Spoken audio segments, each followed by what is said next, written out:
tekshirishni avtomatlashtirish darsimizniki yangi qismiga xush kelibsizlar. Bugungi darsimizda bo'lsa biz iframe degan hukmni o'rganib o'tamiz. Hamda iframe degan nima degan vaqtida iframe mushu ma'lum bir HTML batning ichida boshqa bir batdan akilgan mazmunlarni qo'shgan bo'lsa va yoki ma'lum bir HTML batning ichida boshqa bir HTML bat bo'lgan bo'lsa, biz buni iframe orqali ifodalaymiz. Hamda bu qaysi vaqtda ko'p qo'llanadi degan vaqtida sirtdan akirgan mazmunlar bo'lib qolsa, masalan, e'lonlar yoki Google'ning xaritalari bo'lib qolsa, buni shu iframe orqali ifodalaydi. Hamda bu Selenium'da biz iframe'ni nima uchun ishlatamiz degan vaqtida Selenium'da bevosita biz iframe'ning ichidagi mazmunlarni ololmaymiz. Ya'ni bu bir HTML bat emas, shu HTML batning ichidagi boshqa bir ko'znakning ichida bo'lg'achqa sirtdagi ko'znakdan bevosita ichidagi ko'znakka, ya'ni iframe'ga kirolmaymiz. Bu vaqtida biz shu iframe degan hukm orqali, ya'ni bir iframe'dan boshqa bir iframe'ga yo'tkilish orqali bu mazmunlarni biz olalaymiz. Hamda bu bizningki shu sifat tekshirishni avtomatlashtirish, ya'ni torbatni avtomatlashtirish jarayonida eng ko'p uchraydigan shu masalalarning birisi. Siz iframe degan hukmni uqmasangiz, siz bevosita bir iframe'ning ichidagi mazmunga erishmoqchi bo'lgan vaqtida sizga bundaq element yo'q deb no such element exception degan bir xatolik berdi. Ammo sizningki elementingiz torbatda bor. Ammo Selenium'ni mang'izgan vaqtida sizga xatolik berdi. Buning sababi bo'lsa, biz sirtdagi ko'znakda, ya'ni sirtdagi HTML batda bo'lganligimiz uchun sirtdan ichidagi narsalarni ololmaymiz. Buning uchun biz ichidagi ko'znakka kirishimiz kerak. Ya'ni switch degan shu sirtdagi ko'znakdan ichidagi ko'znakka otlanib chiqishimiz kerak. Undaqda biz avval bir torbatga qarab boqaylik. Torbatda shu iframe'ni qanday ifodalaganligiga bir qarab chiqaylik. Avval biz doim ishlatadigan The Internet Heroku app degan torbatga kiramiz. Bu torbatga kirgandan keyin torbatda frames deb bir narsa bor. Bu yerda qaraydiganimiz frames. Buningda qaraydiganimizda nested frames, iframe deb ikki hukm bor. Bizning iframe'ning ichiga kiraylik. Iframe'ning ichiga qaraydigan bo'lsak, iframe'ning ichida masalan bir text, ya'ni editor ekan. Bu editorning ichida your content goes here degan bir xat bor ekan. Hamda biz mishadagi mush xatni olmoqchi bo'lsak yoki mishaga bir xat yozmoqchi bo'lsak qanday qilamiz degan vaqtida biz bevosita Selenium'da bu yerga xat yozolmaymiz. Bu yerga bevosita xat yozolmaymiz. Chunki bu iframe. Inspect qilib qarab boqaylik. Qaraydigan bo'lsak, body'ning ichida ma'ni ochaylik, ichib miyadan ost tarafda tushirib boqaylik. Tushasak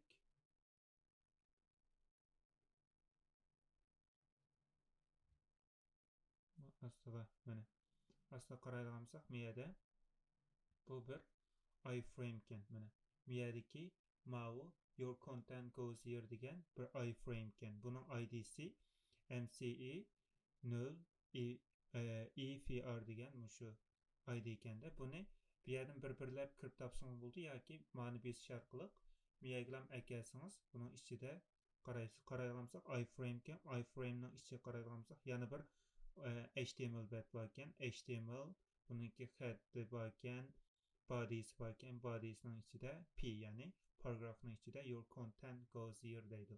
Mishaga kelganda xatlarimiz.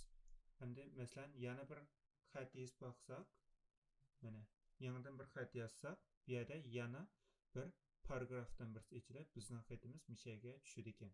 Undaqda biz mishadagi xatlarni qanday olamiz yoki bu yerga qanday xat yozamiz degan mushuni bugungi darsimizda ko'rib chiqamiz.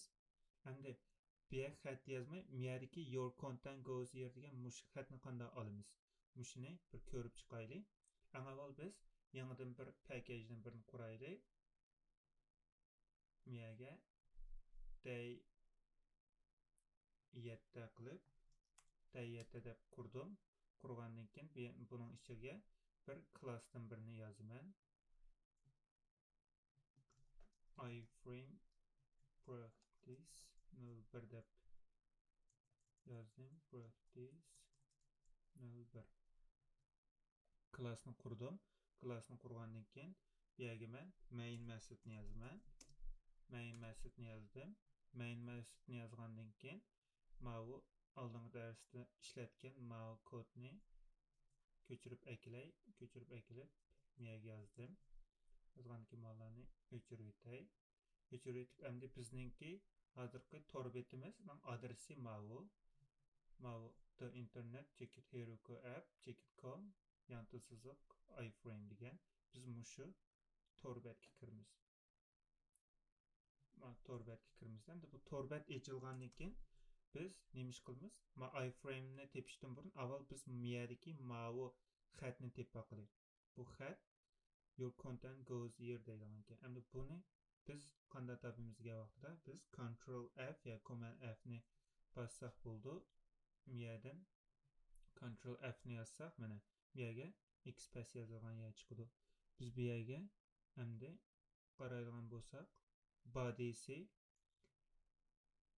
bu ID'si mi yer ekanda body'ninki ID'si biz bu yerga XPath baqili.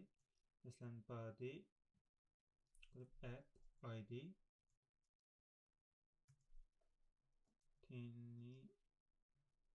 mis qilib qilsak bu ID'ni topdi. Endi bu ID'ni topgandan keyin biz ID'ning ichidagi nimani topamiz? Bu yerdagi paragrafni. Ya'ni P desak hozir 2 xat bor ekan. Biz bu yerdagi ni o'chirib etsak P'dan ya'ni paragrafdan bir silam qoldi. Bizningki maqsadimiz mushu birinchi your content goes here degan mushu xatnikini almoqchida. Biz buniki XPath'ni tepib oldik. XPath'ni tepgandan keyin bir web elementdan birini quramiz. Web element content degan gap, mazmun degan gap. Bu yerga driverda nima ish qilmayman? Men elementni topaman. Find element. Bizniki bu yerda faqat hozir birlam element bo'lganligi uchun find element deyman. Agar ko'p element bo'lsa find elements degan bo'lsa by checkit XPath. XPath'imizni bu yerga yozamiz. Bu yerga yozgandan keyin bizningki nimamiz elementimiz tepildi. Bu yerda qizdirib oldik. Buning maqsadi import web elementni import qilmaganligimiz uchun sababini qizdirib oldik. Buni import qildik. Bo'lgandan keyin endi biz mushu hozir elementni topdik. Endi mush elementning ichidagi xatni qanday topamiz deganda content.getText. getText orqali biz buningki xatini topamiz. Endi mongoose baqayli. Mongoose qanday oldi? Hozir mush element bor. Elementni torbetdan topdik. Ammo bu nimning ichida iframening ichida bo'lganligi uchun bizga buni topolmaydi. Chunki biz sirtdagi ko'znakdan ichidagi ko'znakni tiki elementni topmoqchi. Bu ahvol ostida bizga xatolik berdi. Qarayganimizda torbet ochilib, bu yerda xatolik berdi. Bu xatolikni o'qib baqili. O'qib qarayganimizda bu yerda unable to locate element deydi. Ya'ni mushu elementni topolmadi deydi. No such element deydigan bir bizga xatolik berdi. No such element exception. Bu no such element exception degan qanday vaqtda berildi deganda siz bergan bu yerdagi mushu izlamoqchi bo'lgan element torbetda bo'lmagan bo'lsa no such element exception deydigan bir xatolik berdi. Bu salanimda eng ko'p ko'rilgan xatoliklardan birisi. Qaraydigan bo'lsak elementni topolmadi deydi. Bu yerda bergan narsa. Buning sababi nimishqa degan vaqtda buning sababi bu biz sirtqi ko'znakdan ichidagi ko'znakdagi narsani izlamoqchi bo'lganligimiz uchun buni topolmadi. Endi biz bu yerda shu iframe ga kirib iframening ichidan izlasak u vaqtida biz topa olamiz. Endi bu iframe ni qaraydigan bo'lsak ID'si bor ekan. Endi bu iframe ni ga kirishninki bir qancha xil usuli bor. iframe'da biz mushu element orqali ID'si orqali yoki index orqali mushu iframe ga kira olamiz. Element orqali tepaqili qaraydigan bo'lsak iframe'ninki ID'si bor ekan. Biz avval mushu iframe'dagi ID'ni topaylik. Mushu web element my frame deb yozdim. Driver find element miyage by chekit id qilib isbaqli id qilib yazdık. Bunun id'si nima? Bu yerda mau id'si ekan. Bu id'ni akaldik. Endi bu faqat biz bu yerda hozir iframe'dan bir tanlam borligini biz bilamiz. Agar bu yerda iframe'dan bir qanchasi olsa qanday bo'ldi degan vaqtida biz bu iframe'dan bir qanchasi, ya'ni o'xshash id yoki o'xshash shu tag name bilan ishlatib qolsak, masalan bu yerga id deb yozdik. Endi biz bu yerga id demay, masalan tag name deb yozaylik. Tag name'niki buning tag ismi nima? iframe deb bu yerga iframe deb yozdik. iframe deb yozgandan keyin bu bizga butun iframe'larni chiqarib berdi. Endi bu yerda biz buni find elements orqali topamiz. Chunki bu ko'p elementni topganlik uchun find element emas, find elements qilamiz. Endi buning sonini qanday olamiz deganda, bu bir list berdi bizga. Buningki bizga return type'i mana list of element, ya'ni web elementlik listni berdi. Biz shu listda qancha tal iframe borligini size orqali bilalaymiz. Endi bu size bizga integer qaytarganlik uchun int miyaga iframe count deb yozdim. Ya'ni qarayolmasak, shu iframe'dan qancha tal borligini bizga chiqarib beradi ma kodimiz. Bu shu iframe'ni bir to'rbatda qancha iframe borligini tepishning usuli. Bu ko'p iframe bo'lganligi uchun find elements qilamiz. Undan tag name'ni kirgizdik. Size degan bizga son qaytarib berdi. Buningki return type'i size, ya'ni integer bo'lganligi uchun bizga biz buni data type'ini int qilamiz. Endi buni biz nima qilib boqaylik? Mongoose boqaylik.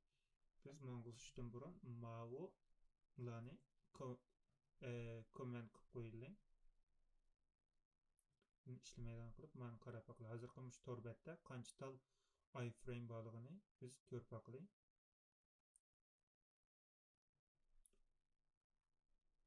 Bu yerda xato nima qildim? Bu yerda print qilishim kerak. iframe count o'sha sonni print qilishim kerak. Qaytadan run as qilay.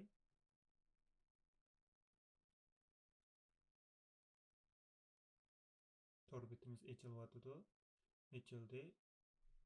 Qaraydigan bo'lsak, mana bir tallam iframe bor ekanda. Shunga biz shu bir tal iframe bilan kirsak bo'ldi. Mau usul shu qancha tal iframe borligini tepishninki usuli. Buni miyaga qilib qo'ydim. Comment qilib qo'yib, endi men bayamqi iframe topay, web element my frame deb yozdim.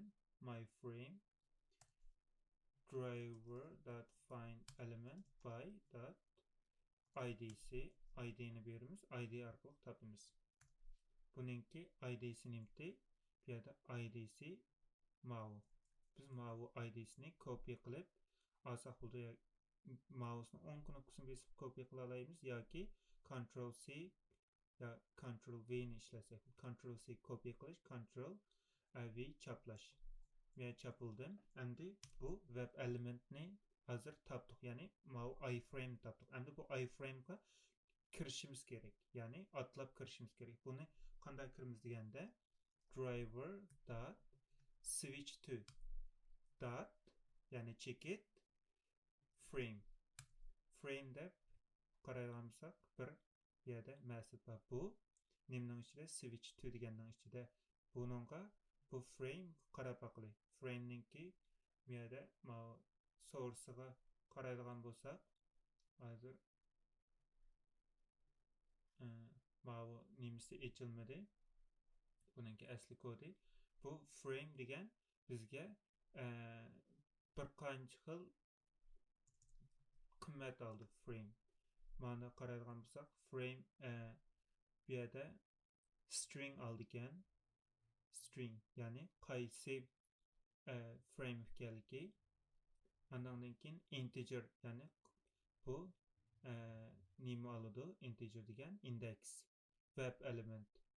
Web element arqılıqmı yoki integer arqılıqmı yoki ismi arqılıqmı kira alaymiz. Endi biz bu yerda integer bo'lsa index bo'ldi. Biz hozir bu yerda web element arqılıq kirmekçi bulduk. Çünkü web element iframe'likmiş web elementini tapdık. Şu an web element arqılıq kirimiz. Bu yerga kirib, bu yerdagi web elementning ismini basamiz. Bu basqa vaqtida bu shu ana betdan mavu iframe'ning ichiga ko'chib kirdi. Ya'ni switch atlab kirdi. Atlab kirgandan keyin andın mavu mazmunlarni biz izlab qilsak topalaydi. Bo'lmasa sirtda turib bu ichiga kirolmaydi. Undaqda biz mani mangus baqili.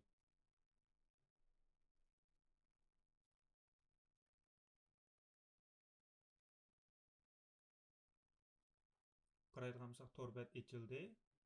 Mana your content goes here deb xat chiqdi. Xatimiz chiqdi. Endi biz bayamqida biz mau iframe deganni ishlatmay bevosita kirmoqchi bo'lgandik. Bu yerga xatni yo'q deb web element yo'q deb chiqib oldi. Ammo biz iframe ni qo'llanib bu iframe ni switch to frame degan ma'nosida orqali shu iframe ga kirgandan keyin atlab anandan keyin elementni topaldi. Undaqda biz hozir web element orqali topdik. Index orqali topaqli. Index orqali topgan chaqda ma'ni biz o'chirib etamiz. O'chirib etib yerga 0 deb yozbaqli. Ya'ni 0 ni yozbaqli. 0 mushu 0-index bo'ldi.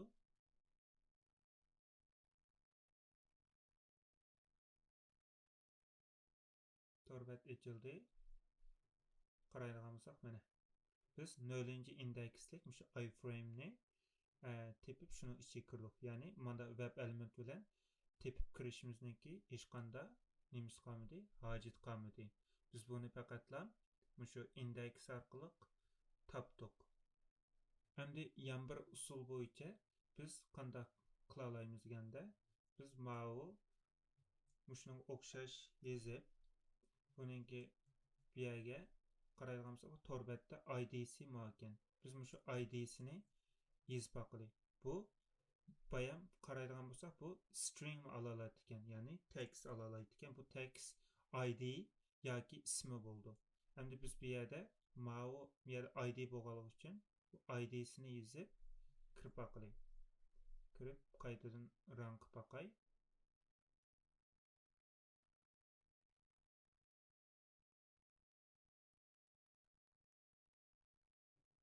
Qaraydigan bo'lsak mana your content goes here deb yana mushqa chiqdi. Mau string shaklda biz mushu iframe'ninki ID'sini berdik. Agar bu iframe'ninki name deydigan mushu xoslik bo'lgan bo'lsa, name'ninki ismini bergan bo'lsak, yana biz mushu iframe'ni topalaydik. Bu mushu switch to ticket frame deganniki ishiltish usuli. Qarayamsa 3 xil usullar orqali biz mushu iframe ga atlab kira oladiganmiz. Endi biz mau torbatga qaytadan chiqib mani o'chirib etib yana bayamqi frames deganga kirdim. Kirib bu yerda nested frames deb bor. Bu nested frames degan nima degan vaqtida qarab baqili, inspect qilib bu torbatniki qurilishi qaraydigan bo'lsak, bu yerda bu nested frame bir frame'ning ichida boshqa bir frame bor ekan. Ya'ni frame'ning ichida frame bo'lsa, biz buni nested frame deb ataymiz. Qaraydigan bo'lsak, mana bu yerda bir tal frame bor ekan. Bu frame'ning ismi top. Frame top ostidagi frame bottom deb ikki frame bor ekan. Endi buning ichida birinchisi qaraydigan bo'lsak, frame'ning ichida yana bu yerda frame left deydi. Mau sol tarafdagisi frame left ekan, name'si. Ma o'rtadagisining ismi frame middle ekan. O'ngdagisiniki frame right ekan. Endi bu mushu bir frame'ning ichida yana bir frame bo'lgan bo'lsa, biz buni nested frame deb ataymiz. Endi nested frame'da elementlarni qanday topamiz deganda, bayan biz faqatlam bir xil birlam frame bo'lganligi uchun shu frame bilan atlab kirib elementni tapa aldık manınğa oxşaş. Endi bu nested frame bolgan vaqtda qanday qılmız degende, bu frame biz hazır torbet sırtıda endi sırtıda bolganlyk üçün avval biz miyadaki frame tab degen ma frame'nin içige köçüp kirmiz. Ma'nın içige yani atlap kirmiz. Bu frame'nin içige atlap bolgandan keyin muşunun içideki mesela sol tarafdakini bassak frame left yoki o'tirdikini izlemoqchi bo'lsak frame middle, o'ng tarafdakini izlemoqchi bo'lsak frame left degan mushunga atlab kiramiz. Undaqda biz mushuni qanday hal qilamiz? Shuningga bir qarab baqilay. Masalan, men buning ichida frame middle degan, ya'ni our middle degan xatni tepishni ko'rib baqaylik. Ya'ni mushu frame ning ichida biz mushu middle degan xatni qanday topamiz? Shuningga bir qarab baqilib qaraydigan bo'lsak, mau miyada I frame bakan, ya'ni middle frame middle ning ichida qaraydigan bo'lsak, mana content middle deb mau xat bakan. Biz bu yerdagi middle degan xatni qanday olamiz? Shuningga qarab chiqayli. Men yangidan yana bir sinfdan birini quray. Class multiple frame practice yoki multiple yoki nested deb yozsak bo'ldi. Yoki nested deb yozay. Nested ich-ichiga degan gap. Nested frame practice deb yozdim. Buni yozgandan keyin men bu yerga yana mau main methodki kodimni ko'chirib eklay. Sizlar bir-birlab qo'lda yozib, shu qanday yozishni o'zingizlar practice qilinglar. Endi men bu yerda mana narsalarni o'chirib o'tay, torbet qilib qo'ysin. Torbetning adresini olay. Adresi keyin nested frames degan shu etgan mau adresning o'rniga mau adresini yozdim.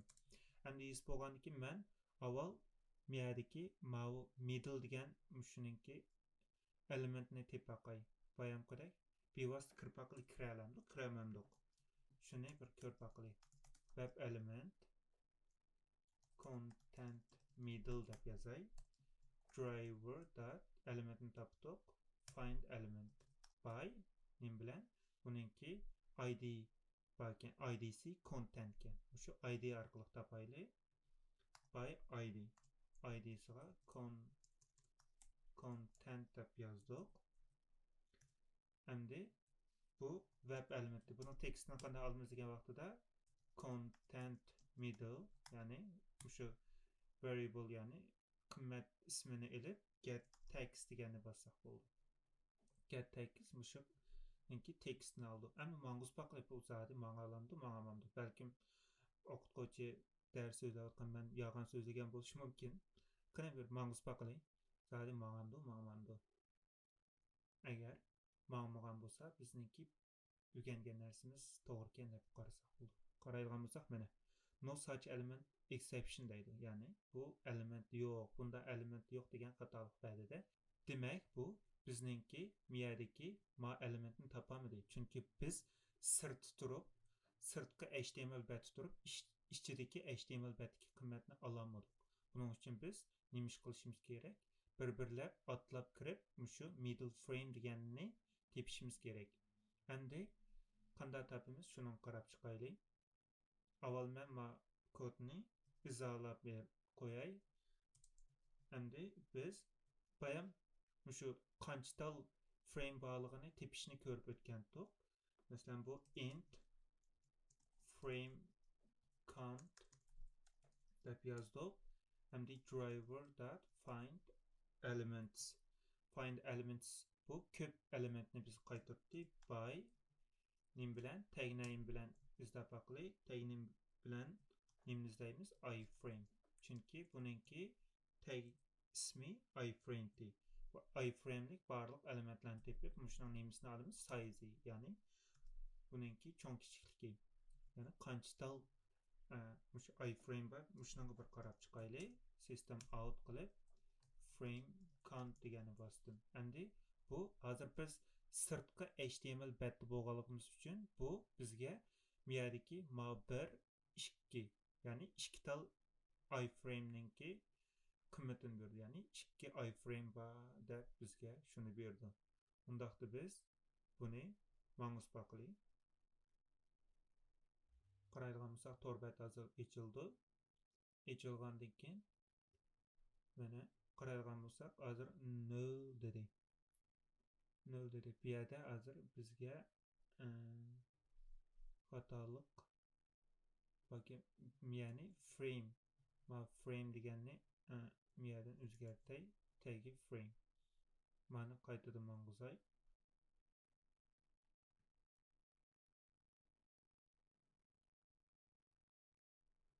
Qaraydigan bolsaq mana 2 tal frame bor ekan.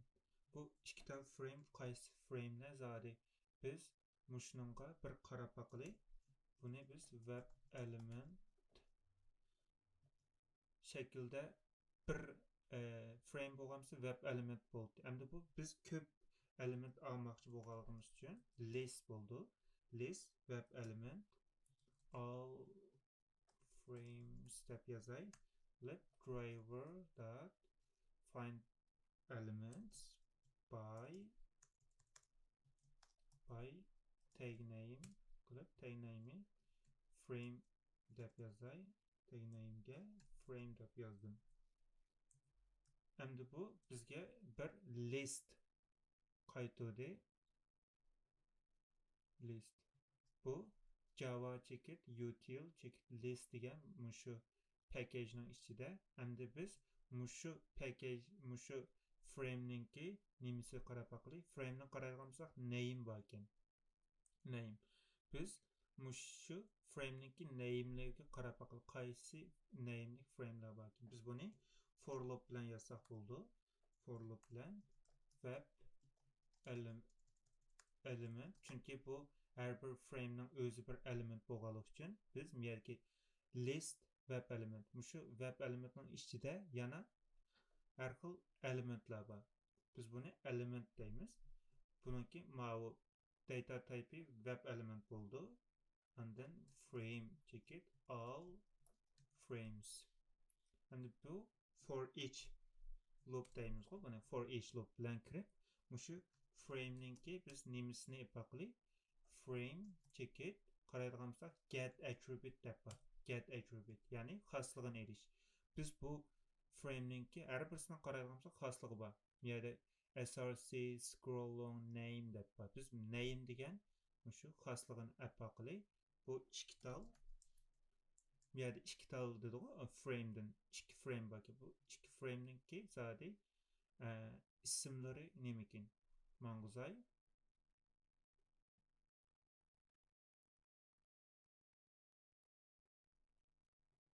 Qaraydigan bolsak mana frame top frame bottom deb 2 frame bor ekan. Mana bizga mana frame top frame bottom deb 2 frame'ni ko'rsatadi.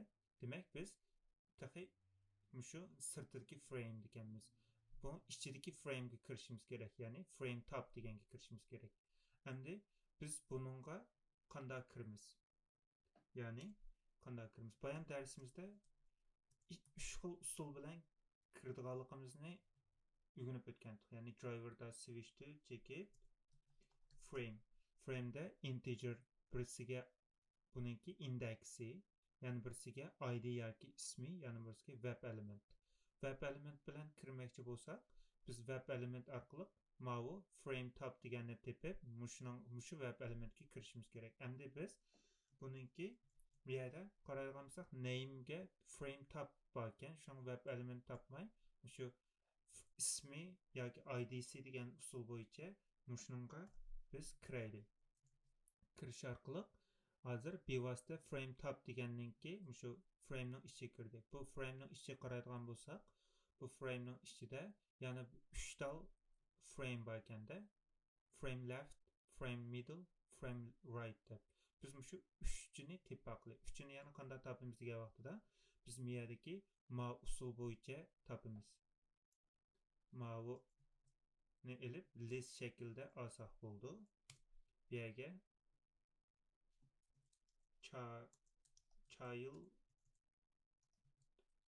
child frames deb aldım. Elip bununki qaraydigan bolsak frame tagname bilan aldık. App bununki sanını qilib baqli child frames dot size deydigan. Bu yerda ma harfni kichik yazay, yezish qoidasi bo'yicha yezib qilay child frames size mushu yani listniki size'ini cho'ng kichikligini berdi. Endi biz qaysi frame borligini ma for orqali yezib chiqayli. Endi biz bu yerda ma all frames emas, child frames deganni olamiz. Child frames'ninki har bir frame bir verb element, mushniki name deganga qarab chiqdi.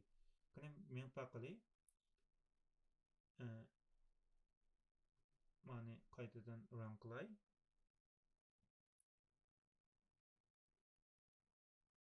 Torbetimiz ochildi. Qaraydigan bo'lsak, birinchisida mana ikki tal frame botdi. Frame top, frame bottom. Biz frame topning ichiga kirsak, bu yerda frame left, frame middle, frame right deb 3 tal frame bor ekan. Endi biz mushu 3 frame ning ichidagi qaysidan kiramiz? Frame middle deganga kiramiz. Ya'ni driver dot switch to dot nim qilamiz? Frame deganni bosamiz. Frame. Biz bayam web element bilan qilib baqdik. ID yoki name degan bilan qilib baqdik. Index bilan qilib baqlik. Indexi integer degan mushu son oladi ekan. Buningda qaraydigan bo'lsak 0 1 2 ya'ni indeksi 0 dan boshlandi. Biz bu yerda middle ga kirish uchun ya'ni buning indeksi 1 bo'ldi. Chunki indeks 0 dan boshlandi. 0-chi indeks, 1-chi indeks, endi biz 1-chi indeksiga kiramiz. Ya'ni shuningga atlab kiramiz. Buningga kirgandan keyin biz endi nima qila olamiz? Bu yerdagi mavi elementlarni endi topa olamiz. Ma'ni izotini amaldan qoldirib o'tib, endi manguz baqay. Manguzib qaraydigan bo'lsak, biz shu content ya'ni middle degan xatni alalamdik. Shuning bir qarab baqaylik. Mana qaraydigan bo'lsak, middle degan chiqdi. Demak, biz middle deganni qaysi usul bilan topdik? Nested frame'da avval biz ustidagi frame'ga kirdik. Ustidagi frame'dan anandan keyin ichidagi frame'larga kirib, shuni shu orqali elementni topdik. Ya'ni element tepish uchun agar bizning elementimiz ichida bo'lib qolsa, sirtdagi barliq elementlarga bir-birlab kirib chiqib, anandan keyin topadi ekanmiz. Bu shu iframe'ni tepishniki usuli. Endi biz shu iframe'ning ichiga kirdik. Endi buningda kirgandan keyin buni qanday chiqamiz? Qanday chiqib ketamiz? Buni biz ishimizni qilib bo'lgandan keyin cho'qim chiqib ketishimiz kerak bo'lmasa, biz shu frame'ning ichidagi narsalarni topa olamiz, keyin boshqa narsani topib qolmaydi. Shunga buni sirtqa chiqish uchun qanday qilamiz? Masalan, biz bu yerda nima ishlatdik? Frame top deganni ishlatdik, shundaymi? Frame top. Biz mushu frame topninki ichiga chiqib ketmoqchi bo'lsak yoki biz bu yerda mavu frame middle'ning ichidan frame topga chiqmoqchi bo'lsak, zodi qanday qilamiz? Mushuni ko'rib o'taylik. Bu yerda mavu ningda qaraydigan bo'lsak, frame top bor. Frame topning ichiga kirib bo'lgandan keyin chiqib ketish uchun qanday qilamiz degan vaqtida biz bu yerga mavu child frames deganni nim qilaylik. Ma kodlarimni nima qilay? Bunda qilib comment qilib qo'yay.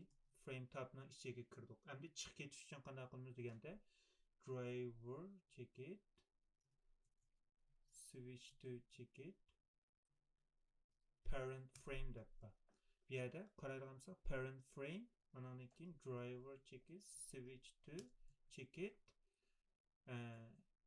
default content deb ikki methodimiz bor. Bu ikki methodniki parent frame degan nima uchun ishlaydi? default content degan nima uchun ishlaydi? Buni qarab boqaylik. Parent frame degan nima degan vaqtda parent frame biz masalan bu yerda qaraydigan bo'lsak 3 tal frame bor. Biz bu yerdagi top frame ning ichiga kirgandan keyin 3 tal frame bor. Endi biz parent frame deganga qilsak, biz shundan ichidagi framedan miya sirtidagi bu o'sha ichiga oid bo'lgan frameninki cho'ng, ya'ni ustidagisiga chiqa olamiz. Bu parent frameninki ishiltish o'rni. Endi default frame degan nima degan vaqtida default frame masalan biz bu bir framening ichida bo'lgan bo'lsak, shu frameninki eng beshiki root, ya'ni framening sirtiga chiqib ketadi. Bu shu parent frame bilan default frameninki ishiltish o'rni. Endi biz buni qanday ishiltimiz? Shuningga qarab boqaylik. Hozir masalan frame top deganga kirdik. Kirgandan keyin biz bu yerda parent frame qilib chiqib ketaylik. Chiqib ketib biz yana shu all frame deganni bassak bo'ldi. Biz asli topning ichiga kirib bo'lgandan keyin bu yerdagi elementni topmoqchi bo'lsak 3 tal frame ni ko'rsatdik. Endi biz qaraydigan bo'lsak, mana frame top, frame bottom ning ichidagi nimga kirdik. Frame top ning ichiga kirgandik. Kirib bo'lgandan keyin biz yana bu yerda parent frame degan ishiltish orqali biz buningki sirtiga chiqib ketdik. Endi kodimni men miyaga elib mang'izib qilib boqay. Qaraydigan bo'lsak, frame topning ichiga kirdik. Butun frame ni oldik. Size'ini oldik. Size'ini ap bo'lgandan keyin kodni elib miyaga yozay. Bu shu frame topning ichidagi balla frame'larni ko'rsatadi. Balla frame'larni ko'rsatib bo'lgandan keyin switch to qilib shu parent frame, ya'ni bu nimning ichiga top frame topning ichiga chiqib ketadi. Topni chiqib ketib bizga yana frame top, frame bottom deganni chiqarib beradi. Buni mang'uz boqaylik.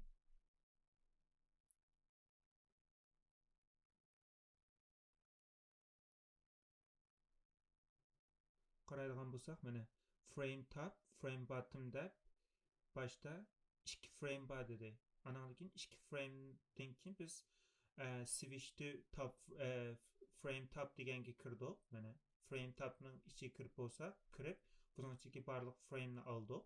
Olsak frame left, frame middle, frame right deb 3 tal mushu frame ni ko'rsatdi. Bu frame ni ko'rsatib bo'lgandan keyin biz parent frame switch to parent frame orqali mushu top frame topga qaytdik. Frame topga qaytsak, bu yerda biz frame top, frame bottom deganni ko'ra oldik.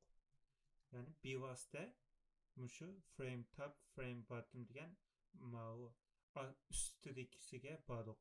Bu frame parent frame ninki ishiltish usuli. Endi biz qanday qilamiz deganda, biz ichiga kirib bo'ldik deylik. Bu yerda ichiga qaysi usul orqali kirdik?